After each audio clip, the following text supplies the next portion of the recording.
Good morning, good evening, and good afternoon, ladies and gentlemen, and welcome yourselves to the 1.77 dev server. Now, before we go any further in this, I would like to say hello. I know! It's a voice! It's me! I might have changed a little bit since you last heard me. What was my last video? The Lorraine 40T video. That's one. Yes, that was fun to create, actually. A bloody fun tank that was. Until the BR changed. But anyway, we're getting off track. Right, so, 1.77. Why have I made a video? Well, one, because this patch has really kind of taken my interest. A lot of you are aware I'm off doing kind of other things at the moment, hence being away from YouTube. But a lot of the stuff that's coming out here is genuinely interesting me. Now, not just because we're getting Abrams or Challenger or T-64s and such, but mainly because it's pointing to a future in War Thunder I think a lot of us were not expecting. Okay, put it this way. 2 years ago, if you had asked the development team, will we see the Challenger 1 in War Thunder? They'd say outright, no. You'll never see it. And here we are with Challenger 1 coming into the game. I'm going to stress right now, unfortunately I won't be able to show you any of the new tanks or aircraft because as you can see, I have no lions, and I have no golden eagles to be able to unlock them. But we're going to be talking about stuff anyway. I might just, tell you what, let's just put the bloody Challenger on in the background. There you go.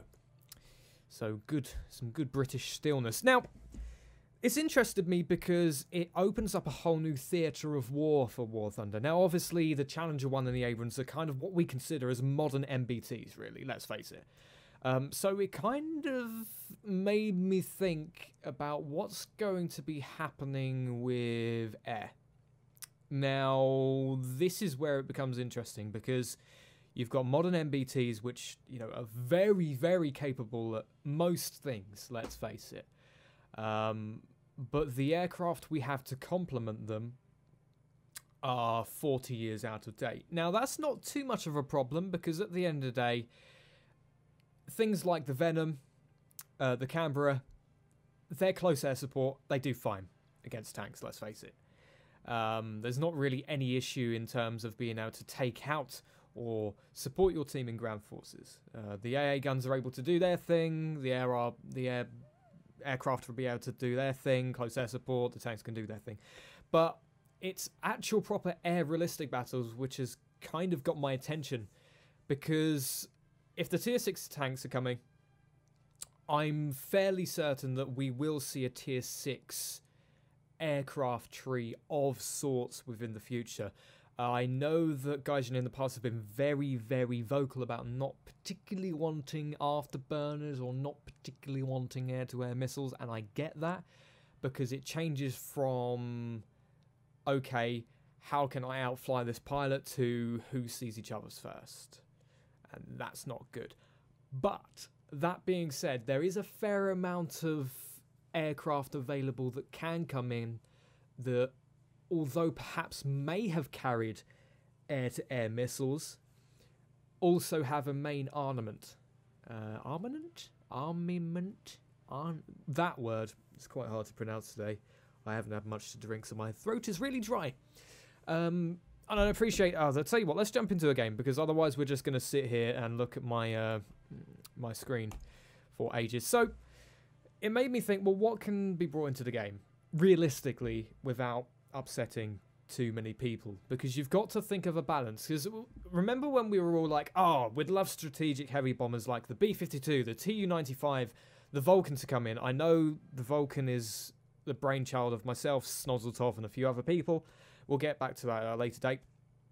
But the problem you've got is that, okay, if those planes come in, how does the meta change for Air RB? But also, how does that affect ground forces? Because at the end of the day, these things had huge bomb loads.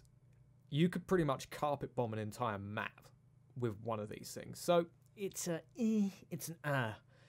whether I would imagine one way around it is banning tier 6 jet bombers from ground RB. Like you just can't take them in. What camouflage should we have? Let's have Sicilian, shall we? something a bit different and stand out. But that's one of the main concerns I have, really, is how is everything going to be balanced now? I also was thinking this the other day, that the maps themselves, it's quite interesting fighting with an Abrams and T-64 on a World War II map such as Berlin, if that makes sense. I would like to see some further development on the map front from Gaijin. For example, something like this, what we're in at the moment. It's, you know, Middle Eastern style, and it's exactly suited for that kind of combat. Actually, you know, it's quite good that we got this map. I'm not gonna lie. As you may tell, this is all live today.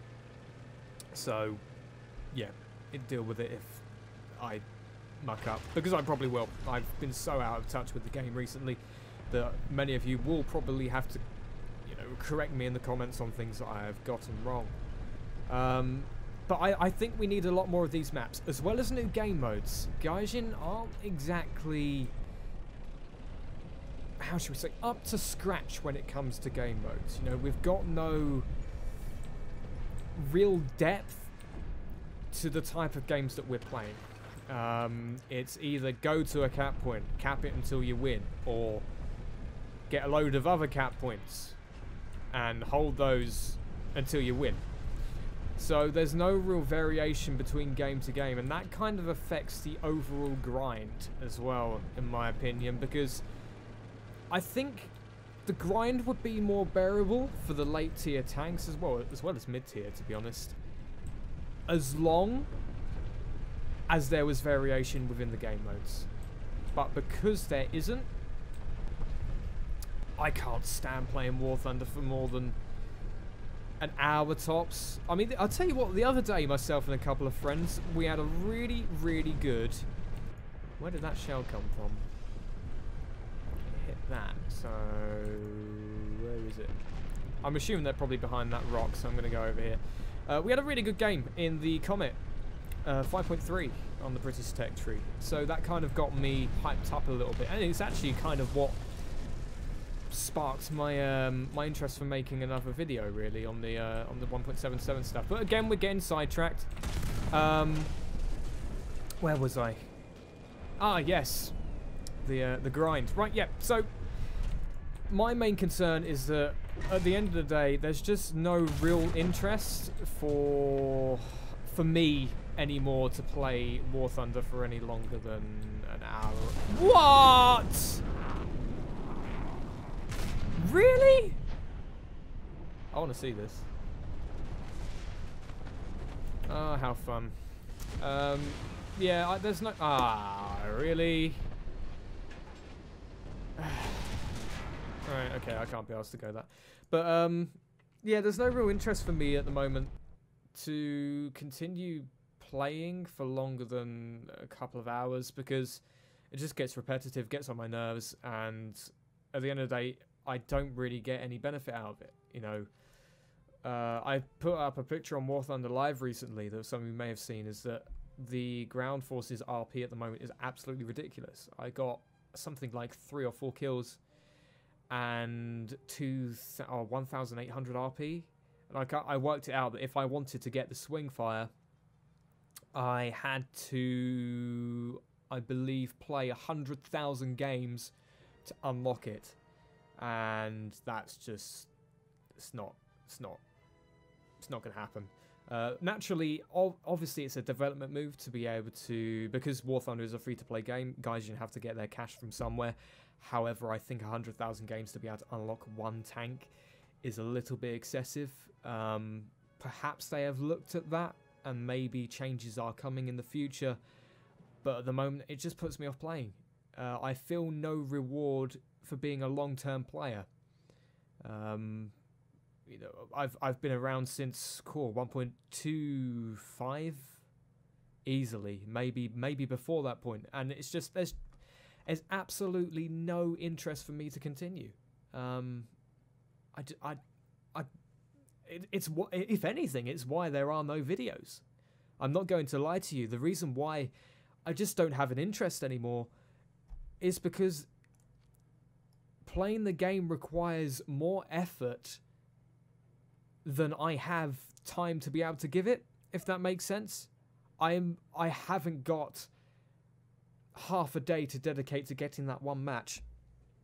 And it's not even that, actually. It's not even due to poor play. It's one match of them being able to get the next tank. It's just not good. It's why a lot of... Well, we'll go on to another subject here. I imagine why a lot of the smaller YouTube content creators are very much struggling at the moment. Not just because of a sub or a view count type of deal. It's basically, the idea behind it is that you want to try and get content on the latest stuff, because the latest stuff is what people are searching for, and that brings in views and engagement, and that eventually gets you further along down the line. But they can't do that unless they have those tanks in the first place. So it's a catch-22. I mean, I'm in that similar boat at the moment. However, I mean, I've been around yonks. You know, I'm old hat at this point. This is the next generation of War Thunder guys that are having this issue. For example, Ash007. Who else have we got on my Discord here that I can reference to? There's so many people. Spitflyer, Thunder King. Who else? What else have we got here? Oh, you get what I mean. The kind of sub 10k YouTube channel. I'd imagine that they're struggling quite a lot to get content, and I understand why, because I'm now in that boat, whereas I wasn't before. You know, before I had the support from Gaijin, you know, I could create the videos that I wanted to be able to create. But it does make you realise how hard the game is to play when you don't have that support. Now, I'm not, you know, saying, oh, I'm upset because I'm not getting my 200,000 golden eagles a month. No, that's not it. In fact, I actually understand the decision that Gaijin probably made. At the end of the day, I'm not being able to make videos as quickly as they are, or quickly as they would like, perhaps. And that's fine. You know, there's no point giving me that amount of GE when essentially I'm only able to bring out a couple of videos every few months. But the point I'm trying to get at is War Thunder's in an odd place at the moment. It's kind of in limbo where it wants to go somewhere where perhaps it's not ready to. And that concerns me, because I've invested a lot of time and my own money into this game, as I'm sure many of you have. And I'm upset that I'm being pushed away from it because I can't enjoy it anymore. You know, I've got a huge love for War Thunder, but it's a love-hate relationship. I love what the game stands for. I love what it's trying to do, but I just can't play it anymore, really. It's just tough. It's very, very hard to get the motive. Cause you know what it's like? Like, oh yeah, I want to go play War Thunder. One match, dies instantly. Nope, fuck that. You know, you just can't be bothered, because it's the same thing over and over and over again. There's no change, and I don't know. I think I just miss the community that there once was, because although we've got many more players now, we've got a wider range of content available, there's something missing. I'm not sure what it is. There's something missing, but I'm just being further and further pushed away from the game. And it's a shame, because I would like to create more content. I would like to interact with you guys more and bring you more, whether it be random, realistic, historical content. I would like to do that, but I can't bring myself to do it lately. And that's a real shame. But anyway, I thought I'd give you a little chat about my thoughts recently. This is going to be a very long video, so rest in peace my upload speed. But I hope you all are well. I hope you all are enjoying whatever you're playing. It's great to hear from you all again. I hope you appreciate the fact that I've, you know, done a little video here. Not that I have an excuse, to be honest, but I hope you enjoyed it anyway. Let me know if you agree. Let me know if you don't. Let me know if things need to be changed. And yeah, I suppose I will catch you in the next one. Take care, guys, and see you around some point in the near future, I suppose. Maybe when there's a Vulcan in the game. You know, maybe when B1A from Snozzletop and WeBe and Averick make it to tier 6, please. Anyway, take care. I'll catch you next time.